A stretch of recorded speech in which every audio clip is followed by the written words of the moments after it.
Hello, everyone. Thank you for joining us today for Pacific Historic Parks History Talk, brought to you in partnership with Edutainment Learning. I'm Nicholas Puzan, the Education and Interpretation Coordinator for Pacific Historic Parks. We are a nonprofit organization who works in partnership with the National Park Service.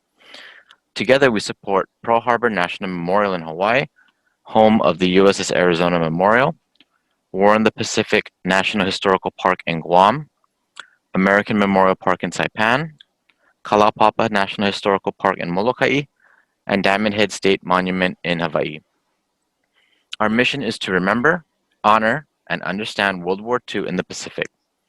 Through education and interpretive programs, we strive to perpetuate the memory of historical events and honor the people that were involved. History Talks is an interactive series designed to share the history and stories of Pearl Harbor and World War II in the Pacific. History Talk series was designed for students, educators, the general audience, and organizations from across the world to provide a live interaction during these uncertain times. Today, we are honored to have as our guest speaker Marian Sousa, a Rosie the Riveter who worked as a draftswoman in the Kaiser Shipyards during World War II. Marian is a docent at the Rosie the Riveter the Rosie Riveter World War II Homefront National Park in Richmond, California. And go ahead and take it away, Marian. Good morning. My name is Marian Sousa. And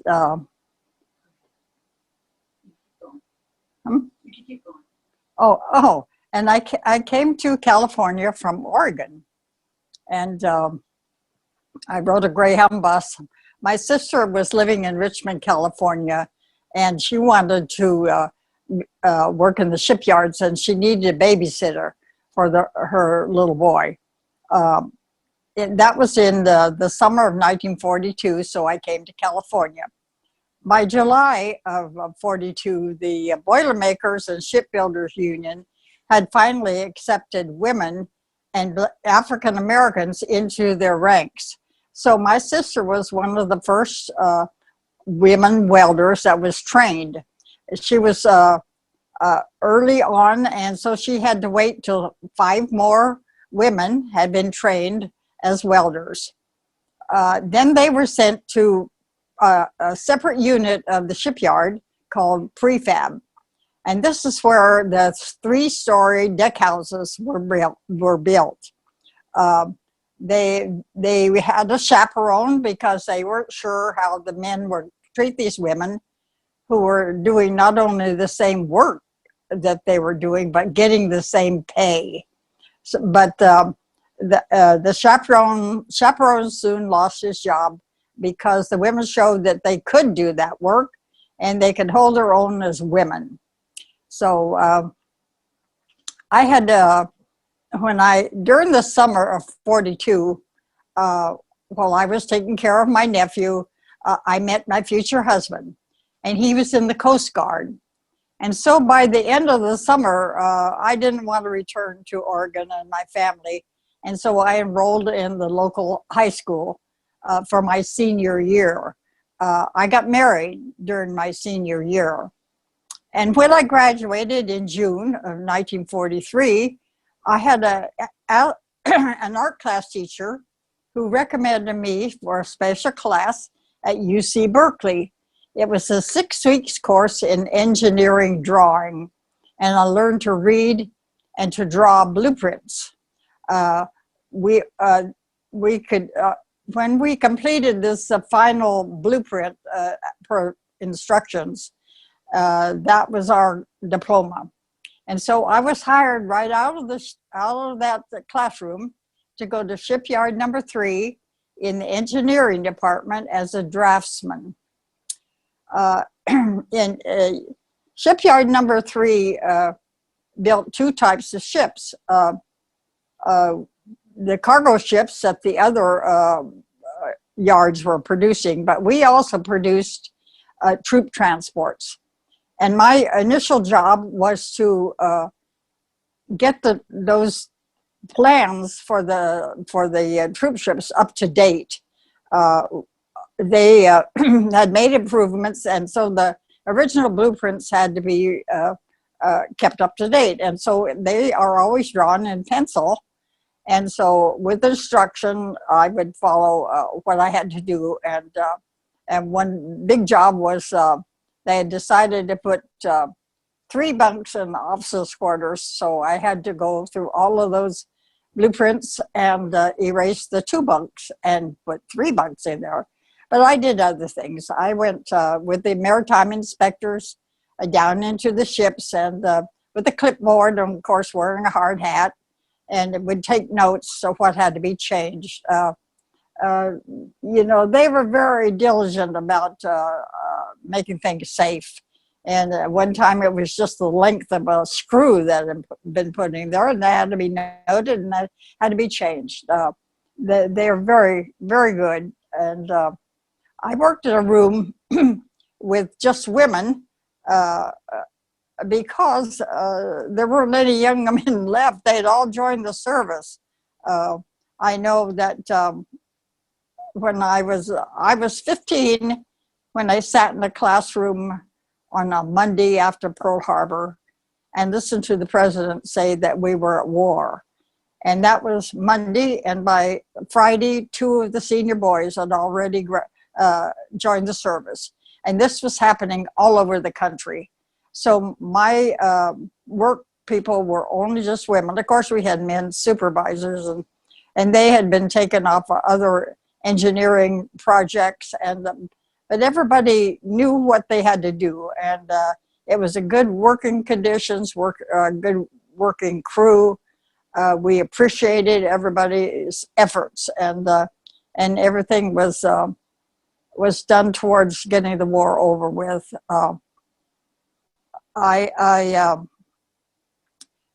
My father was in the Army, and he had joined during World War I. And he fought in Germany and France and got not only the Purple Heart, but the Silver Star. And he had been stationed in Eugene, my hometown. And when, I guess it was 39 or 40, they transferred him to Fort Stevens in Oregon. It was the harbor defenses of the Columbia River. And so we all moved up there. And then again, after I had come back, he got transferred locally. I had another sister, Marge, who came, and she became a welder. But my dad, when he was transferred down locally, my mother wanted to do something for the war effort. And because her 3 daughters were working in the shipyards, two of them welders and myself a draftsman. And so she joined.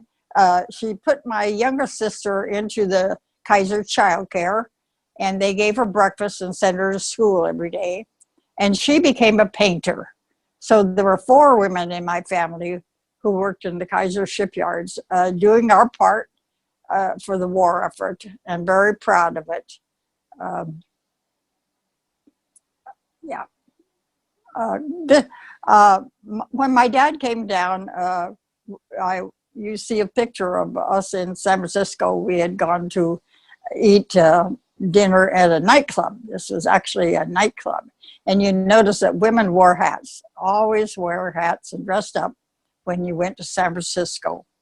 So it was a very special occasion to have my family with me and my husband. So it was a nice evening. So,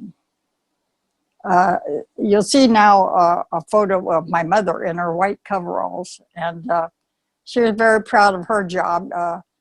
She worked as a painter, and then she became a person that went ahead as the spray painters and covered up the brass plates and things that were not supposed to be painted. You know, she pasted them down. And anyway, she's very proud of the fact that she only got spray painted once, so she knew how far ahead she had to be of the crew. But we live in a Bay Area where the wind comes up at any time, and you know, accidents had happened. But she was a great gal, just like the rest of the people. And you see that women really got in there and did their job. proudly. A lot of people from different nationalities working together, men and women working together, and it was a united effort for everyone. So it was. I'm so happy that I got to work during that time. But after a year, I was expecting a baby, and so when I announced that I was going to have to leave the ranks, and it was the men of my department that gave me a baby shower. Very much surprised. This picture is of my family that they came to see the baby. The baby was pretty new then, so very proud people. My husband, myself, my younger sister, my dad, another sister, Jean, and my mother. So we had enlarged the family. So and that's what happened in 1944. A lot of wartime babies born, and mine was one. So these are a picture of my workers, my co-workers who would come to visit me before the baby was born, and they brought a cake and much happiness. I was so glad to see them. You know, and you can see they're all happy. We all are. And in September, and in this area, it gets pretty hot, so that explains the other picture. So, yeah.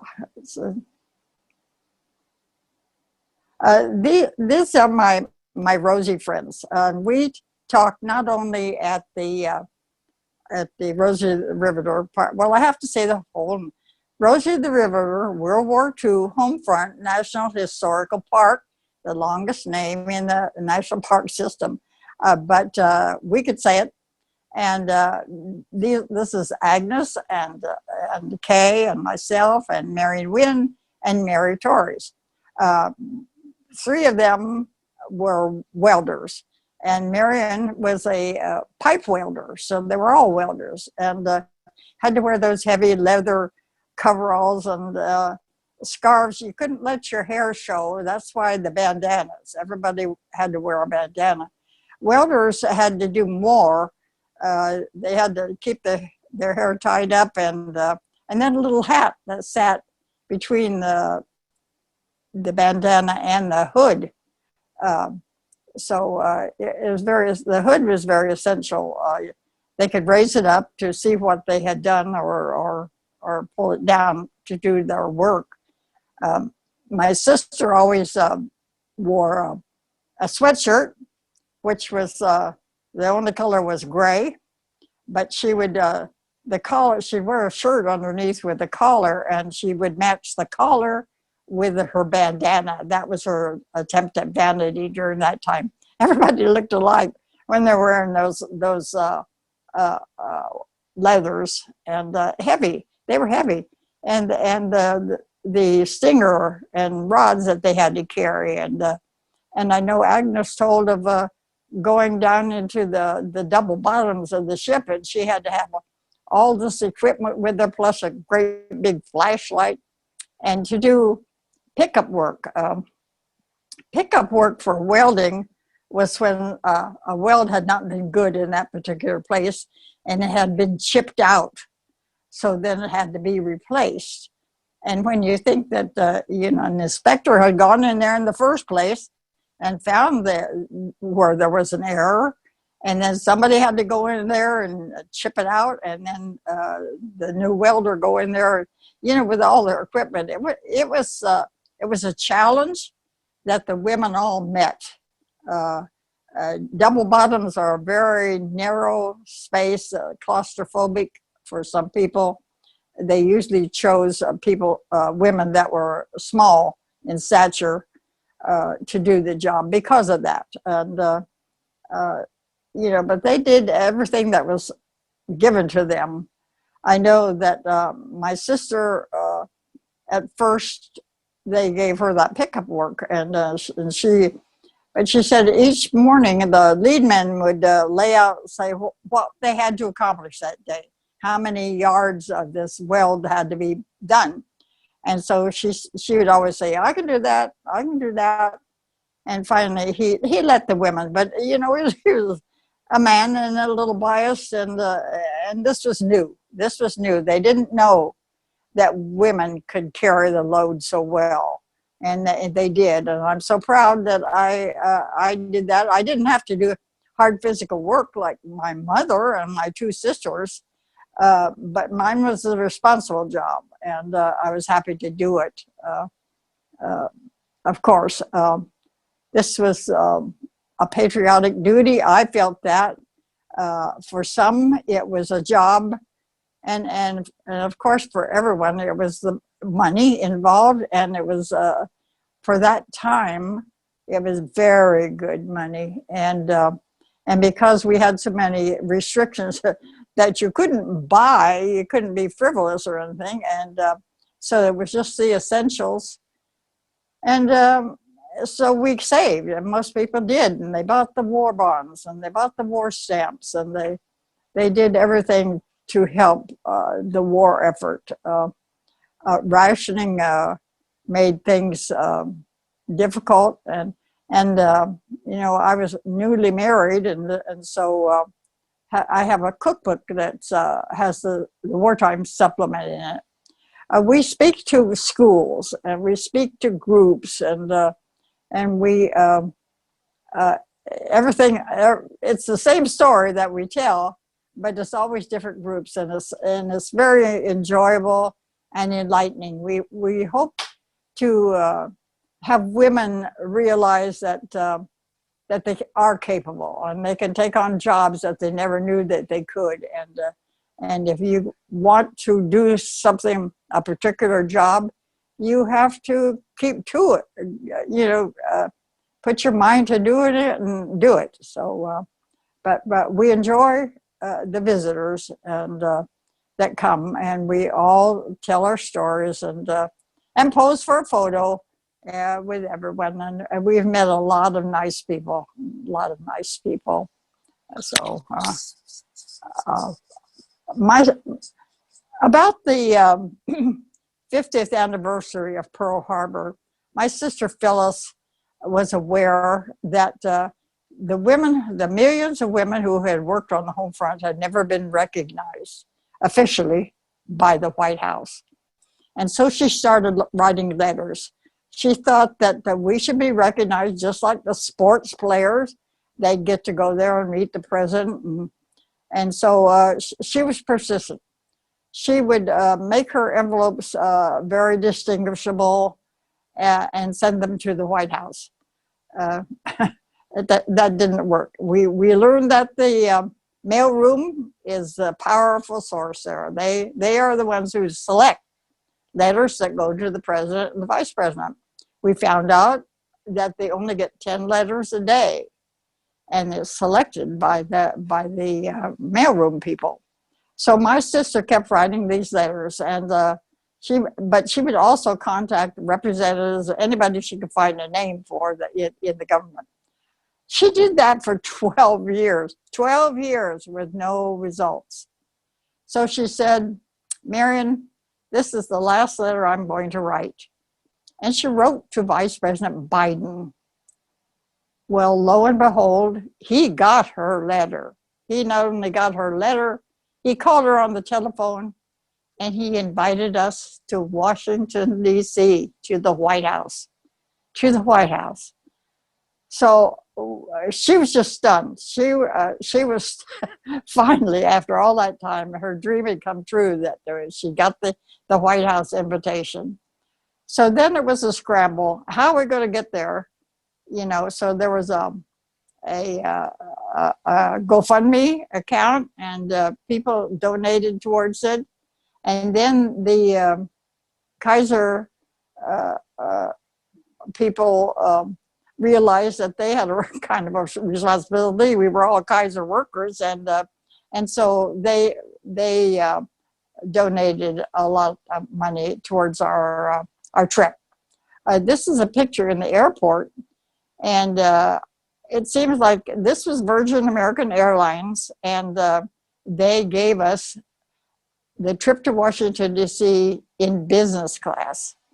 And these flight attendants who weren't on duty that day still came down to a big party, and you could see us. We're drinking champagne with cranberry juice in it, but it was all great. It was a great send off.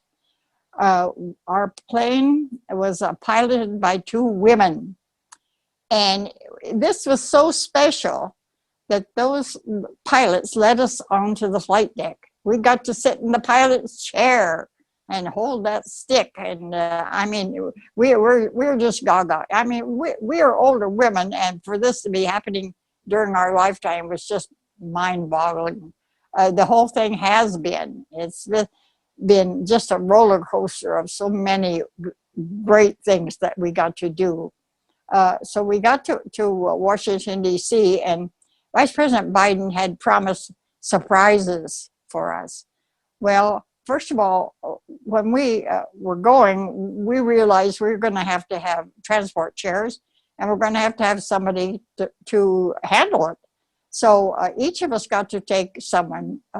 I took my daughter, and some took their daughter or granddaughter to push the chairs, but also Kaiser representatives. So we were a big party of 14 by this time. And so when we got to the White House, we didn't know if they would get in, but they did. They got to go in. They got to meet Vice President Biden. He is a wonderful, warm person, and greeted us just joyfully. We all got hugs, and we didn't object. And so they're genuine. He is a genuine family man, and wonderful to give us this opportunity to be there. This picture was taken in the Roosevelt Room in the West Wing of the White House. He had arranged for us to go to the Pentagon. Actually, the Pentagon, and we got to meet the Secretary of Defense in his office there at the Pentagon, and we had a guide. We got to ride in those golf carts, of course, because you know that is a huge edifice. And we actually saw the area where the 9/11 bombing took place, that they had crashed into the Pentagon, and we saw that memorial that they had there. And sobering, but to go to the Pentagon, and we got to meet the Secretary of the Interior. But here in the White House, Vice President was talking to us, and then all of a sudden the door opened on the side, and he stood up, and President Obama came in. And what a joy to see him. And he is a kind, great man. And each of us got a hug on the kiss on the cheek. And he talked to us, you know, just so he invited us into the Oval Office. In the Oval Office. I mean, so we have this photo that we treasure and well framed nicely in my home. And it's just amazing that we got to do that. But more than that, when we came out, and the president came out with us, and so all the helpers were there, and he invited them in too. So they got to have their photo taken in the Oval Office too. And that's the kind of men those men are, kind and willing to make things special for us. We had lunch in the White House, and in the Navy little place. It was a cozy little place, and so we're all in there. But it was wonderfully done. We had, you know, this picture is in Vice President Biden's home. We were invited to his home for breakfast, and it's just overwhelming, all of the good things that happened through him. Imagine opening up his own home to us, and so we had a lovely lunch, breakfast, and he's talked with us, and more stories. He's got lots of stories. And then his aides kept tapping him on the shoulder, and finally he says, my boss is calling. So he had to leave. But we got to wander all over that lower area, and his home is just, every flat surface has photos of family and friends, and it's just a warm setting, like he and his wife are, and it was just a wonderful experience. This is in the special, this is a fence area, and this is going through the gates there. That was the first time that we'd really seen security in action, and it works. I mean, but the nice thing about it is our van drivers. We had 2 vans, and these men were Ethiopian drivers, and they had been cleared, and so one of them got to go and take photos, and we all got to go into the pool house. I mean, that's really personal, but it showed, and there's a swing and on a tree, and yes, he carved in the tree with a heart with the Joe loves Jill, and yeah, he did. So it's there, and so it was just a wonderful experience at the home. It's on the grounds of the National Observatory, so we got to see all of that books. I was amazed at the books.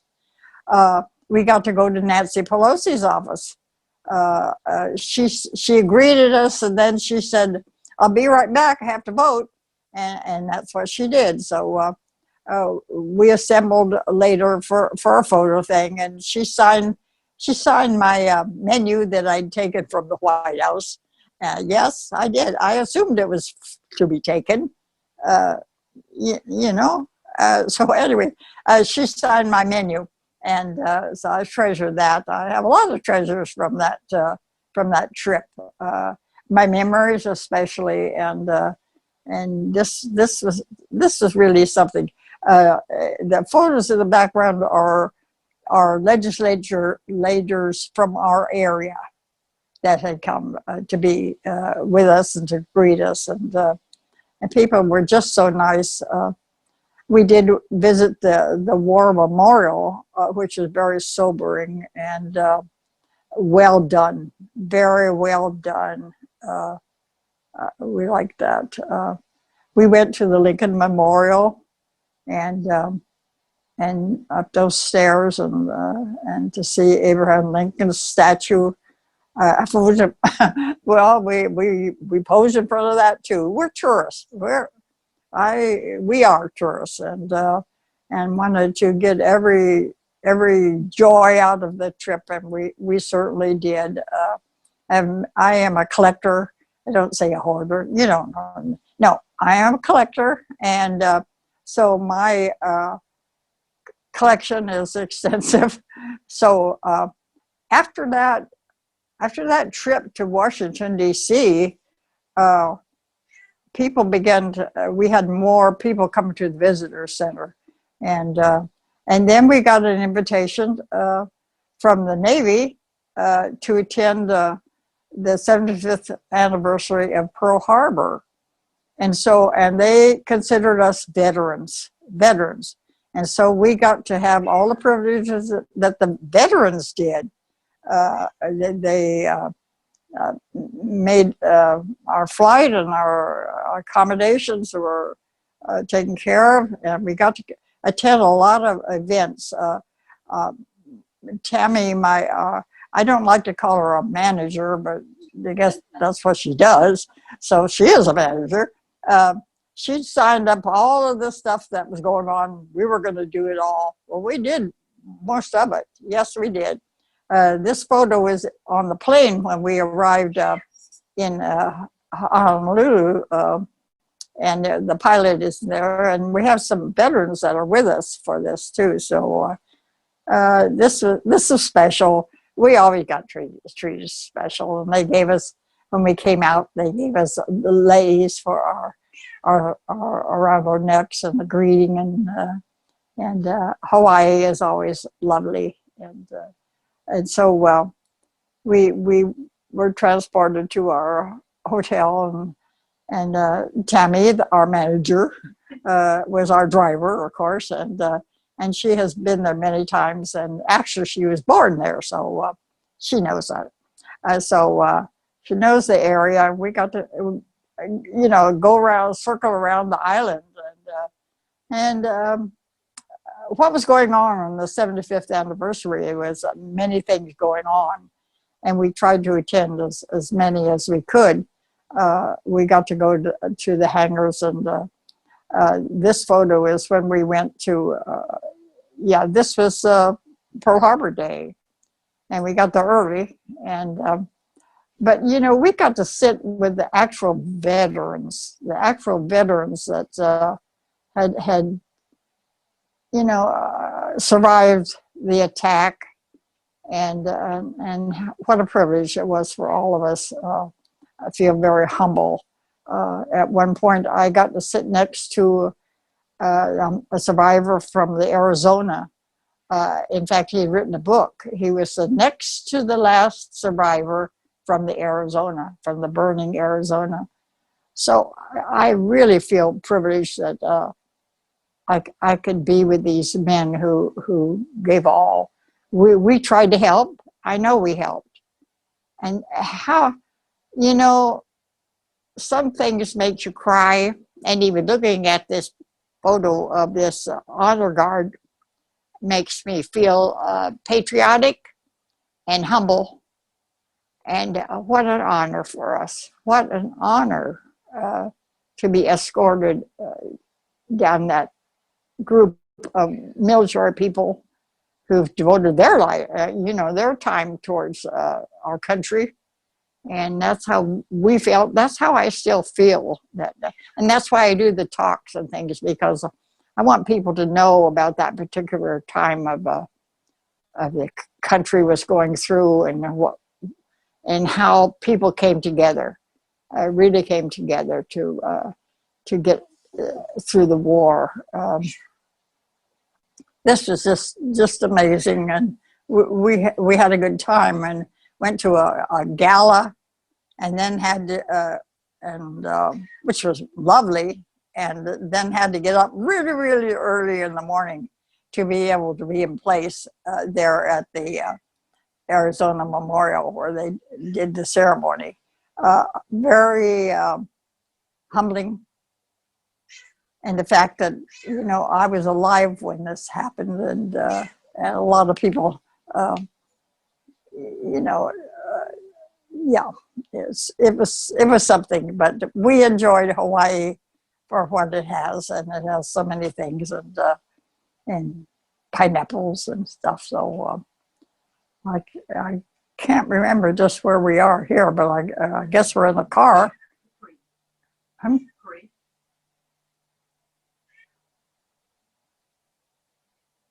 We're in the parade on that Oh, okay. Now, after that, we've had two wonderful things that happened to us.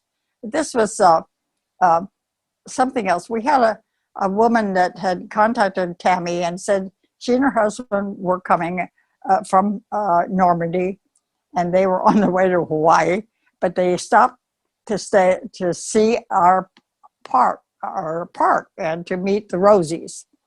And her name is Celine. And Celine and her husband came, and they talked to my friend Marian Wynn, who lost her brother.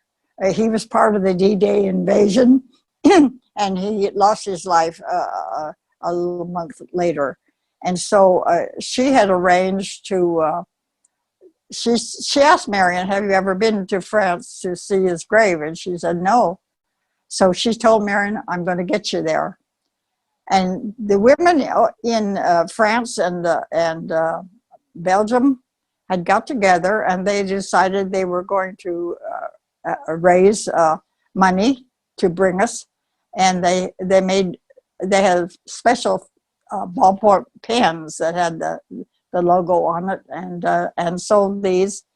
And here we started another GoFundMe account, and people really pitched in, and to get us and get her to Normandy for the D-Day, the 75th anniversary of D-Day there at Omaha Beach. And this is where this cemetery is. Also, the American Battle Monument people cooperated and did various things to make it possible. So that is my sister Phyllis on the right side, on the left side, and she was a journeyman welder. Next to her is May Cryer, and she was a riveter. Marian herself was a pipe welder. I was a draftsman, and Agnes was a journeyman welder. We were amazed at the kindness and the genuine feeling that the people of Normandy and in France felt towards the American GIs, not only the Americans, but all of those valiant people who stormed those beaches. We got to attend the ceremonies there at Omaha Beach, and so we got front row seats, and actually with Nancy Pelosi. And so I just stood up and had somebody take my picture of the stage in the background. And if you look close, you can see that that's Marion Wynn up there on the stage with all of those veterans. And so President Trump told of her story. And so she was doubly honored up there, and she got kisses on the cheek from the French president and Trump too. So anyway, this all of these people and treating us so lovely, and we just enjoyed it very much. We were kind of tired. This was a lot of traveling back and forth, and Tammy driving us in France too. So she and her husband, we had to have helpers, and there were only three of them: Tammy and her husband and her daughter, and they did all the navigating and all the handling of the suitcases and the food. And he even cooked breakfast for us. I mean, it was great. We were housed in a former mill of some kind that had been made into a guest house, and French things aren't always like American things. That's all I'm going to say. The steps aren't regulated like they are here. So anyway, that's another story. But here we are on Utah Beach. To walk actually on the sand where so many people gave their lives is very humbling. And but the people, this is taken care of by Americans, this particular area. But the French people honor all of the GIs especially, and by the fact on this anniversary, they don't do it just that week. I think it goes on for months before and after, that they like to reenact it, the D-Day landing, and so everyone dresses in the GI of the 1940s. In fact, in this picture, we have a veteran in front of us, but in the back of us are people who just wanted to look like an American GI. Yes, there were English and there were Canadian and others too, but the majority was American. And the veterans, of course, have been there before, I'm sure. This was our first time observing this, and it was quite, I kind of use it humbling too much, but that's the feeling we got. We were treasured, and so were the guys, so were those veterans, and to eat at the same place with them and hear their stories and see all those medals on their chests and well earned, and to know that they're valued. That's good. That's good. And so we tried to do our part, to cheer everybody up, and we were just treated so well. That's the big ocean out there. That's, even though England is close, still when you look out that water and you know what happened during those dangerous times, and the things on the beach to them, so that boats couldn't land, and it was just a humongous effort that the Allies did for that D-Day invasion, and so it was just amazing for all of us. We didn't really eat any really French food when we were there. Later on, when we got to Paris, I love French onion soup, and I was looking forward to the real thing. Well, my real thing I've discovered is at Applebee's here in the U.S. Because it didn't taste like it should. It had onions, of course, but it didn't have all the cheese and stuff we do, and it didn't have salt. I was disappointed. Yeah.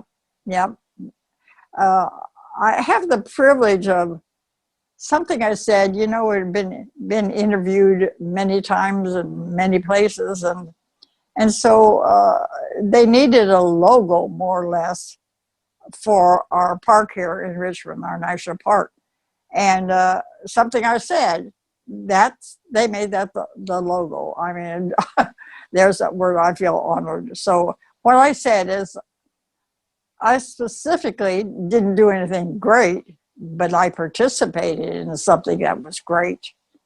And so they've used that. And when you come to our visitor center, that's across, that's on a big wall, and it's across from the desk where you sign in, and we get people from all over the world that come to see us, and I'm lucky that all of this has happened in my life, in my lifetime.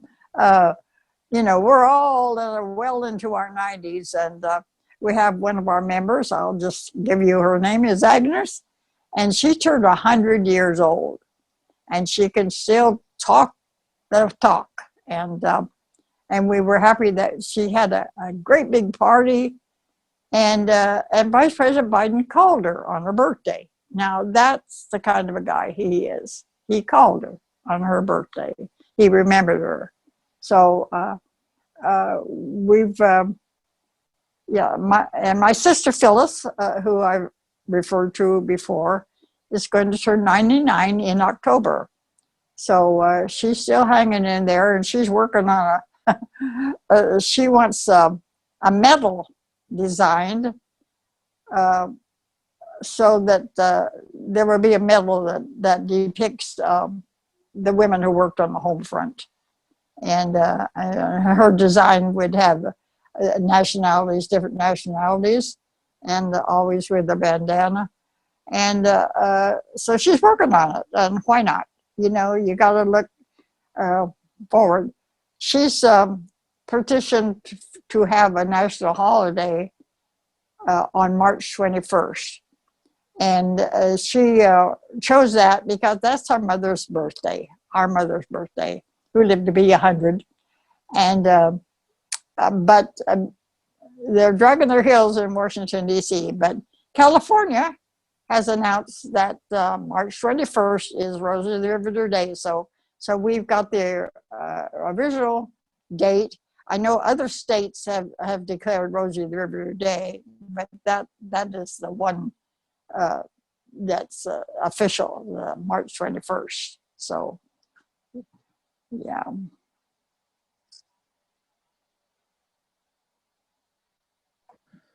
All right. That was absolutely wonderful, Marianne. Would you be open for people to ask you questions? Sure, yeah. We don't have too many, or we won't ask you too many because we don't want to take up too much of your time. But that was absolutely amazing being able to walk down memory lane with you and Oh, share so thank many you. wonderful memories. Thank So you. we have a question. They wanted to know what was Eleanor Roosevelt's role in supporting women in the war front in World War II, as far as the Rosie the Riveters. We know that she was instrumental with that. Well, she also started. I have to admit, I was just 17 years and 18 years old, and I didn't follow closely. Because life was just so exciting here that I wasn't paying that much attention.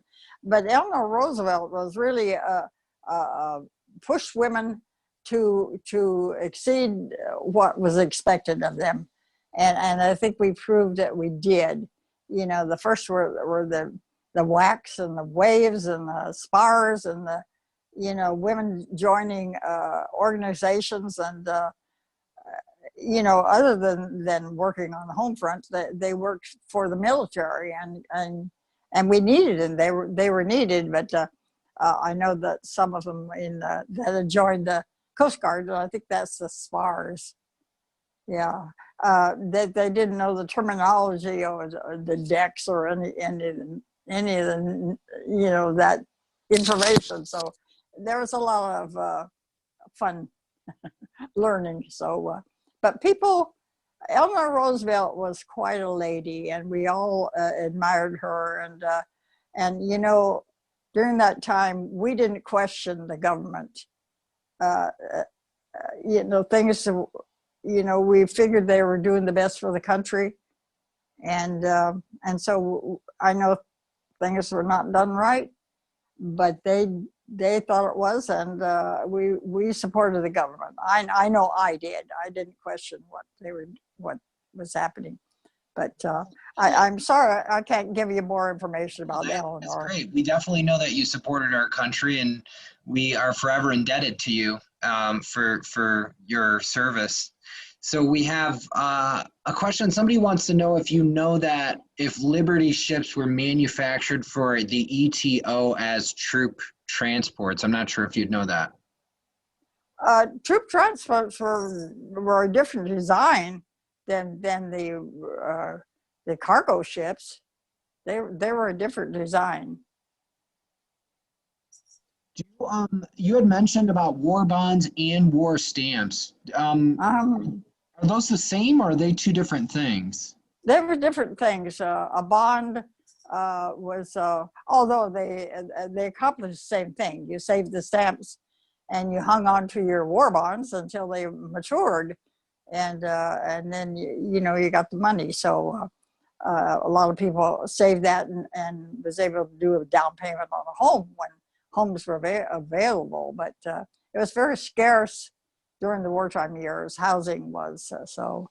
But the stamps you redeemed at I guess at the post office, and they after the war they were worth you cash them in. So we have a question from Anne. She wanted to know if you could talk about what it was like for women who worked in the shipyards until the war was over. How did you guys feel? How did those women feel about having to leave their jobs at the end of the war? Well, first of all, we knew that we were there for the duration. We didn't really expect to keep those jobs. I mean, we knew that when the war was over, if there was anything left to do, and there were ships that had to be completed, that they would go to the veterans who could do that. We knew that we were just during the war. We during the duration of the war, and that was the understanding. And how many opportunities for a woman welder is there after when the ships are completed? And because it was so new that women were doing these things, it took a while for it to get into the heads of, I have to say, men, that these women were capable of doing so many other things. And you know, during the war years, there was a attitude, you didn't ask questions. And so I didn't know what all was going on as far as other jobs and stuff. And I'm told afterward that there were actually 50 other industries right here in Richmond during the war years. I did not know that. I know that Chevron, which is a big organization, was called Standard Oil then. They're the ones that developed the high octane for the jet planes during the war. So a lot of stuff was going on, and boats were being built in different areas that we did not know about. So we'll end it with a couple of more questions, if that's okay with you. We wanted to know, somebody wanted to know if you knew any of your fellow Rosies before you started your work at the park. Well, just my school friends and the people that I did know. There were 3 of us from my high school that went to that class at Berkeley and were hired. So we all were hired. One worked in my department with me, and another one went to another yard. So I just knew 3 people. Yeah, So my school friends. what, and we'll end up with this. What kind of advice would you give women and young women and girls as they kind of go out into the world and kind of figure out what they want to do with their lives? What kind of advice would you give to them? Well, if you really feel interested in one way of one type of job, go for it. You know, put your full effort into it. I have a granddaughter who is now in the medical field, and she's training for that. And it's just surprised me, but really pleased me that she had the drive to do that. And but a lot of times when a person is young, they do flounder around. They don't know what to do, but they also know in the back of their mind that there is something they want to do and to pursue that. Although I was going to be a designer and live in a penthouse in New York City, I never accomplished that. We're glad that you could share your story with us today. And I'm going to hand it over to our friends over at Pacific Historic Parks. I'm not sure Weston or there's Weston. So, and then we'll end it. I'm going to unmute everybody so everybody can say thank you on this call to you in a second when Weston is done. Okay, yeah, Marian, thank you so much. That was amazing. Tammy, thank you for allowing us. You know, I know you're managing basically it all. So on behalf of Pacific Historic Parks and Edutainment Learning, we would like to thank you for joining us today. I am Weston Saito, the Education and Interpretation Research Coordinator with Pacific Historic Parks. Marian, it's been an honor to share your story with us, and we appreciate your willingness to share. And we hope to see you at the Rosie the Riveter World War II Homefront National Park. Good for you. That is a mouthful. Yeah. Yes. Ours is kind of a mouthful you. too. Yeah. And then, Yeah. You know, so History Talks series is an education and interpretive program designed to educate participants about the history of Pearl Harbor and World War II in the Pacific. Your kind donation is an opportunity for us to continue to provide free interactive programs to our viewers. A link has been provided within the survey. In the chat box, we have a link that will connect you to a short survey. And then this will allow you to share your feedback, suggestions, and any other questions that you have for Marian. We will pass them along to her as well. And mahalo for joining us, everyone. And Marian, we hope to see you again soon. Little known fact, I actually was at the 75th Gala, so I was actually seating people. So I don't know if I did seat you there. I didn't sleep at all. I was up the whole night, so I know how tired you were. Yes, yes. It was a good time, thank though. You. It was Thank you fun. very much. I was happy to do it. I have more stories that I forgot to tell you, but that's okay. No, it was wonderful, and hopefully we'll get a chance to sit down some more and talk one day again. All Mahalo. right, then I'll fill you all the way in. All right. Absolutely. So I'm Okay. gonna go ahead and unmute everyone. So can we all say thank you to Marianne before I end this message, event? Can we say thank you? Thank you. Thank you.